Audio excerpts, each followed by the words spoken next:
जय भीम साथियों, मैं रोहन कटपालिया आज यहाँ राष्ट्रीय पिछड़ा आयोग दिल्ली के भिकाजी कामा प्लेस के ऑफिस के बाहर विरोध प्रदर्शन हुआ। बहुत सारे ओबीसी समाज के संगठन यहाँ आए हुए हैं। मंडल आर्मी है, ओबीसी महासभा है, कई सारे और भी ऑर्गेनाइजेशन संस्थाएं हैं।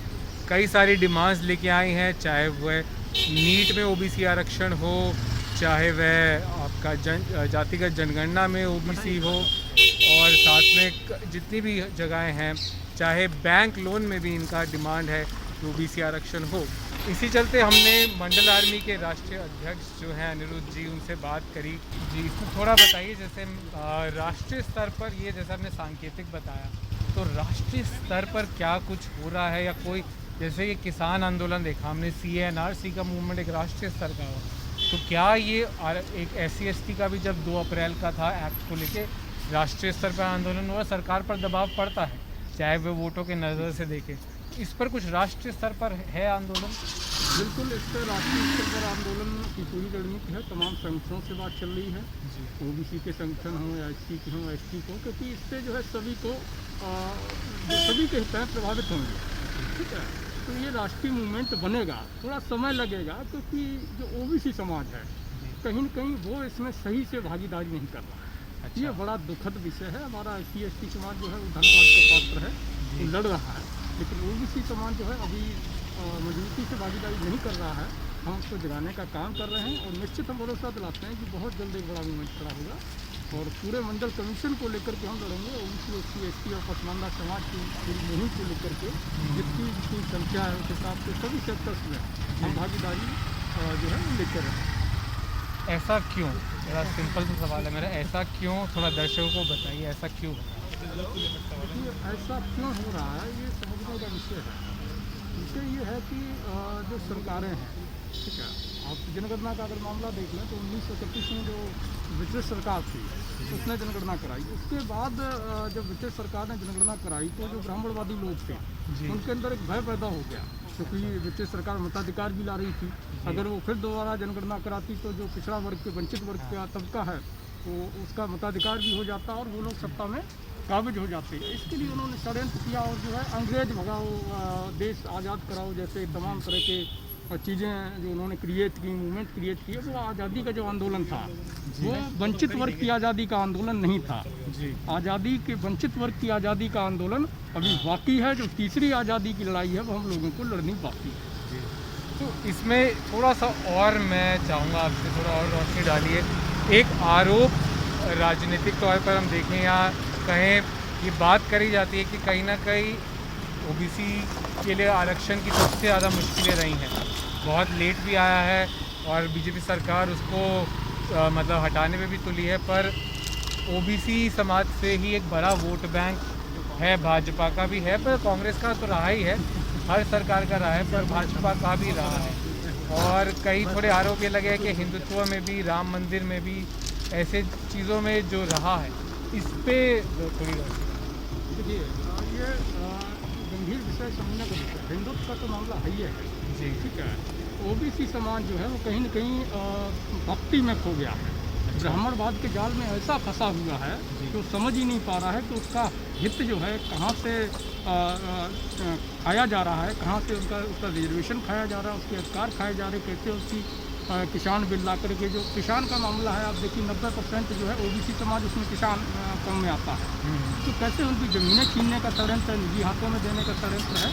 तो ये जो ओबीसी का हित जो प्रभावित हो रहा है, जो तमाम सरकारें रही हैं, कांग्रेस रही हो, लगातार कांग्रेस रही। अगर कांग्रेस ओबीसी तैसी होती तो सबका जो जनगणना करा के और आबादी के अनुपात में रिजर्वेशन लागू कर देती। मतलब 2011 के सेंसस तो कांग्रेस ने कराया और उसमें हुआ भी था, पर वो कभी डेटा 3 साल रही सरकार, वो कभी आया नहीं बाहर। वो डेटा इसलिए बाहर नहीं आया कि 2011 की जो सेंसस थी उसमें ओबीसी की आबादी 71% है, मात्र 3% अपर कास्ट है।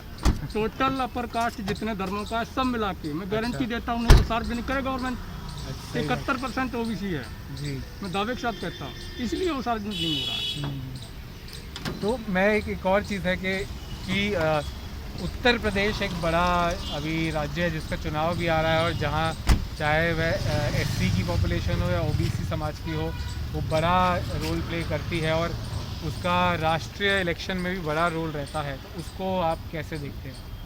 उसमें कुछ बड़ा हो सकता है? अभी तो उत्तर प्रदेश में उम्मीद नहीं है, अच्छा क्योंकि जो पार्टियां हैं हमारे उत्तर प्रदेश में, जी। तो कहीं न कहीं उनकी स्थिति इतनी ख़राब है, वो इतनी भयभीत हैं, डरी हुई हैं। जो विपक्षी पार्टियां हैं वो ठीक से स्टैंड ही नहीं ले पा रही। उनको पता ही नहीं क्या करना है। उनको देखिए, वो एक पार्टी है हमारी, उनके मुखिया और उनके नेता जो है हर ज़िले में जाकर परशुराम का मंदिर बनवा रहे हैं। वही कृष्ण की बात हो रही है। कहा कोई कहीं कृष्ण का मंदिर बनवा रहा है, कोई परशुराम का बनवा रहा है, ठीक है। जबकि मंदिर ही अगर बनवाने हैं तो मंदिर तो हमारे नहीं बनते हैं हमारे सामाजिक न्याय के मूवमेंट में, लेकिन यदि आपको समाज को मैसेज देना है, जागरूक करना है, एक मूवमेंट खड़ा करना है, तो बाबा साहब का स्टेच्यू क्यों नहीं, उनके नाम पे स्कूल क्यों नहीं, उनके नाम पे हॉस्पिटल क्यों नहीं, बीपी मंडल के नाम पे हॉस्पिटल स्कूल क्यों नहीं, फुले साहब के नाम पर क्यों नहीं, पेरियार के नाम पर क्यों नहीं, आप इनके नाम पे करिए। समाज जागरूक होगा, समाज जितना ओबीसी जागरूक होगा उतना उनको लाभ मिलेगा, जो इस समय मंदिर जिले जिले में बनवा रहे हैं। जी। तो इन चीज़ों से आपको लगता है बहुजन एकता हो सकती है? बहुजन एकता क्या, मतलब कितना, क्या इन चीज़ों से हो सकती है? क्या चांस लगता है आपको? क्योंकि बहुजन एकता की बात तो करते हैं, आपने खुद ही कहा प्रैक्टिकली या वो राजनीतिक तौर पर मुश्किल होता है, या हम बातों बातों में तो यहाँ चर्चा कर सकते हैं, पर करना उसके लिए बहुत मुश्किल है अगर आंदोलन के हिसाब से देखें, तो उस पर क्या लगता है? देखिए, हमें जो है राजनीतिक पार्टियों को और जो नेताओं को, मैं जो ओबीसी के नेता हैं या एससी के नेता हैं, ठीक है, जो लोग बोलते हैं समाज पर, मैं उनको केवल अपना नेता मानता हूँ, जो हमारे मुद्दों पर बात करते हैं। बाकी को चाहे सीएम रहे हों या पीएम रहे हों, मुझे उससे कोई फर्क नहीं पड़ता, क्योंकि वो हमारे नेता हो नहीं सकते। जिसको हमारा दर्द नहीं है तो हमारा अपना कैसे हो सकता है? जिसको हमारा दर्द है वही हमारा अपना है। तो ओबीसी और एससी की एकता जो है, एसटी की एकता है, पसमानदा की एकता है, तो उसके सबसे पहले तो ये समझना पड़ेगा कि इसके पीछे का षड्यंत्र क्या है जो इनको विभाजित करना है। तो हमें उसकी जड़ पे काम करना पड़ेगा। षड्यंत्र को, जो षड्यंत्र है उसका पर्दाफाश करना पड़ेगा, अपने लोगों को गांव-गांव जाकर के जागरूक करना पड़ेगा, एक मिशन संचालित करना पड़ेगा, महापुरुषों की जो विचारधारा है उसको फैलाना पड़ेगा। और जो मंडल कमीशन की रिपोर्ट है, जो हमारा संविधान है, जिसमें अधिकार हमें मिले हुए हैं, वो सारी चीज़ें हमें अपने लोगों को न सिर्फ बतानी पड़ेंगी, बल्कि उनका एक एक शब्द अक्षरशः समझाना पड़ेगा कि ये क्या है। ठीक है, जब हमारे लोग ओबीसी के लोग मंडल कमीशन को समझेंगे, पूरा बहुजन समाज जब हमारे संविधान में मिले उनके अधिकारों को समझेगा, तब जाकर ये एकजुट होगा। तो इसके लिए हमें ज़मीन पर काम करना पड़ेगा। मानवर काशीराम साहब की तरह जगह जगह कैंप लगाने पड़ेंगे, जो उन्होंने अपने ज़माने में किया था। हमारे नेता जो हैं, चाहे वो संगठन के सामाजिक नेता ही क्यों ना हो, वो कार्यक्रम उस वजह से कर रहे हैं कि हमें हेलीकॉप्टर मिले तो मैं वहाँ पल्ला मीटिंग जाऊँ जहाँ 1 लाख लोग हैं, ठीक है। शहरों में वो कार्यक्रम करते हैं, 5 स्टार होटलों में कार्यक्रम करते हैं। 5 स्टार होटलों में आप और 100 साल कार्यक्रम कर लीजिए, मैं कहता हूँ 1000 साल कार्यक्रम कर लीजिए, अगर कोई भी परिवर्तन आ जाए तो आप क्यों कहिए, मैं करने को तैयार हूँ। देश की जो वंचित वर्ग है, उसकी 95% आबादी आज भी ग्रामीण इलाकों में बसती है, जहाँ घोर कह सकते हैं जो ब्राह्मणवादी व्यवस्था लागू है।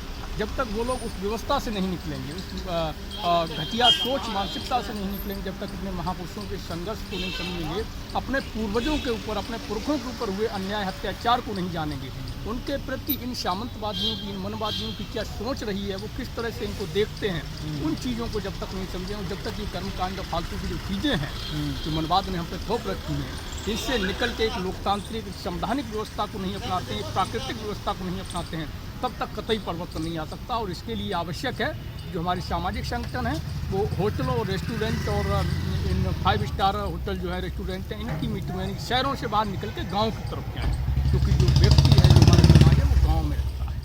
तो अनिरुद्ध जी, आपकी अभी मीटिंग हुई है आयोग में, उन्होंने क्या कहा मीटिंग? अभी हमारी मीटिंग हुई है, तो चेयरमैन साहब उपस्थित नहीं थे, जो मेंबर्स और जो अन्य कर्मचारी थे, जिससे बात हुई है उनको हमने स्टूडेंट दिया है, और उन्होंने कहा है कि हम इस पर काम कर रहे हैं। और जनगणना को लेकर के उन्होंने पहले दिया हुआ है, ओबीसी सर्टिफिकेट का जो इशू है उस पर भी काम चल रहा है, इसकी डिटेल उन्होंने हमें दी।